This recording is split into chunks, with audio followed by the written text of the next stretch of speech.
믿음의 고백과 삶, 이번 주 우리에게 주신 주의 귀한 은혜입니다. 우리가 본 본문에는 베드로의 믿음의 고백이 나옵니다.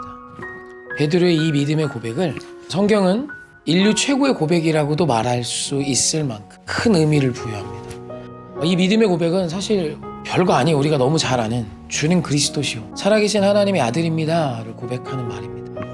그런데 예수님께서 이 고백을 듣고 탐복하고 감탄하세요. 그리고 이 고백에 대해 평가하시고 이 고백이 가지는 능력에 대해서 여러 가지를 말씀하십니다. 근데 그 능력이 실로 놀랍습니다. 첫째, 오늘 우리가 본 본문을 보면 이것이 하나님의 지혜다라고 말합니다. 베드로에게 이것을 알게 한 이는 너의 혈육이 아니야. 내 아버지, 예수 그리스도의 아버지, 하나님 아버지께서 알게 하셨지. 함축하면 하나님의 지혜라는 뜻입니다. 그리고 두 번째, 이 반석 위에 베드로의 이 고백을 반석이라 선포하세요. 성경에서 반석은 요동하지 않는 자, 요동하지 않는 터, 요동하지 않는 인생. 얼마나 매력적입니까? 요동하지 않고 뒤집어지지 않고 늘 한결같이 그 자리를 지킬 수 있다면, 비가 오고 창수가 나고 바람이 부딪혀도 견딜 수 있다면 수많은 사람을 구원하는 자가 될 수 있지 않을까요? 그것이 반석입니다. 그리고 세 번째, 이 반석 위에 교회를 세우리니, 교회를 세우는 힘이 베드로의 고백, 믿음의 고백에 있다는 것입니다. 주는 그리스도시요 살아계신 하나님의 아들입니다 라는 이 선포가 교회를 세우는 힘이다 라고 말하죠.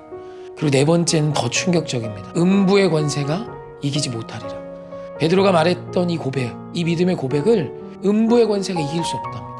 그러니까 음부의 권세를 압도하는 힘, 음부의 권세를 제압하는 힘, 그것이 베드로의 고백이래요. 그리고 마지막 다섯 번째는 천국의 열쇠입니다. 네가 땅에서 아무거나 매면, 무엇이든지 매면 하늘에서도 매일 거야. 네가 땅에서 무엇이든지 풀면 하늘에서도 풀릴 거야. 요약하면 하늘이 움직이는 힘이에요. 이 믿음의 고백을 가진 자가 이 땅에서 행하는 그것 앞에 하늘이 반응하겠다는 뜻입니다. 실로 위대하지 않습니까? 여러분, 이것이 베드로의 고백이에요. 그런데 사실 주는 그리스도시요 살아계신 하나님의 아들입니다 라는 이 고백을 지금 이 영상을 듣는 저와 여러분도 하고 있지 않습니까?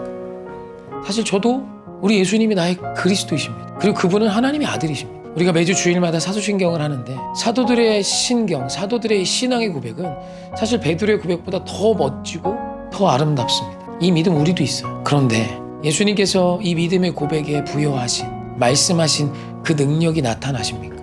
나도 이 믿음이 있는데 반석처럼 견고하기보다 늘 모래 위에 집을 지은 자처럼 무너지고 있지는 않습니까? 음부의 권세에 늘 쓰러지고 넘어지고 힘겨워하며 내가 아무리 기도해도 하나님은 응답하지 않는 것처럼 느껴지시진 않으십니까?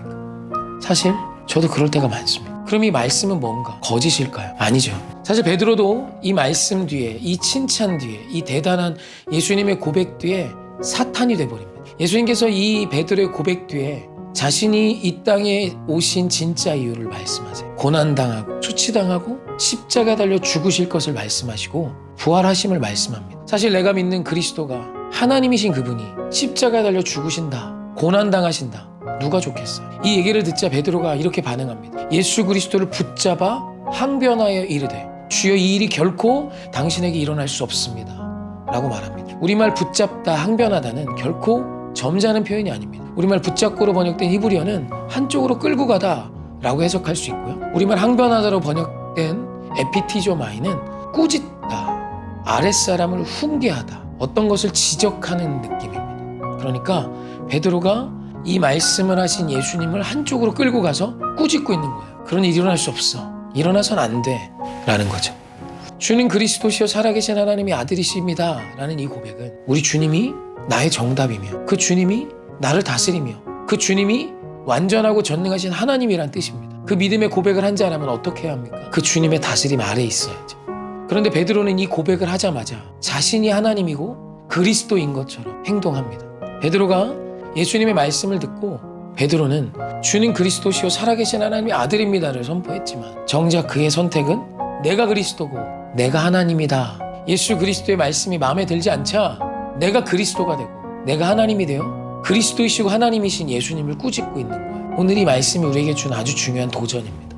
예수님께서 주는 그리스도시요 살아계신 하나님의 아들입니다 라는 이 믿음의 고백이 반석이며 하나님의 지혜이며 교회를 세우는 힘이고 음부의 권세를 깨트리며 천국의 열쇠를 얻는 힘이 맞지만 이 고백은 단순히 입술로의 고백에서 끝나는 것이 아니라 이 고백이 삶이 되어 정말 나의 삶이 주가 그리스도이시고 주가 하나님이신 자로 순복하며 순종하며 낮아지는 삶을 살 때 주님이 약속한 능력이 나타나게 되는 것입니다. 이 말을 했던 베드로가 이후에는 예수 그리스도의 말씀에 순종하는 자로 삽니다. 그러자 가는 곳마다 기적이 일어납니다. 그가 연설하고 그가 설교할 때마다 하늘의 지혜, 하나님의 지혜를 가진 자란 이야기가 들립니다. 그가 가는 곳마다 교회가 세워지고 그가 가는 곳마다 음부의 관세가 떠나가기 시작합니다. 그의 고백과 그의 삶이 일치하기 시작할 때 하나님께서는 그의 고백에 약속하신 대로 위대한 역사를 보여주셨다라는 것입니다. 사랑하는 성도님, 신앙생활은 나의 믿음의 고백과 나의 삶의 간격을 줄이는 것입니다. 내가 고백한 대로 나의 삶이 믿음의 삶으로 채워지는 것, 그것이 신앙입니다. 오늘 우리 주님이 우리에게 약속하신 이 믿음의 약속, 우리 믿음의 고백 앞에 실로 위대한 것을 약속하신 이 모든 은혜를 우리의 삶을 통해 누리십시다. 당신의 그 믿음의 고백이 당신의 삶이 되어 하나님이 약속하신 이 모든 능력을 누리는 저와 여러분이 되십시다. 삶과 고백은 일치해야 합니다. 사랑하고 축복합니다.